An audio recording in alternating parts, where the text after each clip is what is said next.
Nagpaalala ang Department of Labor and Employment na dapat maibigay na ang 13th month pay ng mga empleyado bago magpasko. Sa Labor Advisory po ng DOLE, December 24 o bisperas ng Pasko ang deadline sa pagbibigay ng 13th month pay. May makukuhang 13th month pay ang mga empleyado basta nakapagtrabaho sila sa kanilang kumpanya ng higit kahit isang buwan lamang ngayong pong taon. Ang minimum 13th month pay hindi dapat bababa sa 1/12 ng basic salary ng empleyado sa isang taon. Halimbawa, kung sumasahod ng 240,000 pesos ang empleyado sa loob ng 12 buwan, dapat 20,000 pesos ang makuha niyang 13th month pay.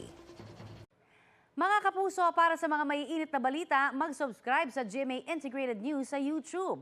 Sa mga kapuso abroad, subaybayan niyo po kami sa GMA Pinoy TV at sa www.gmanews.tv.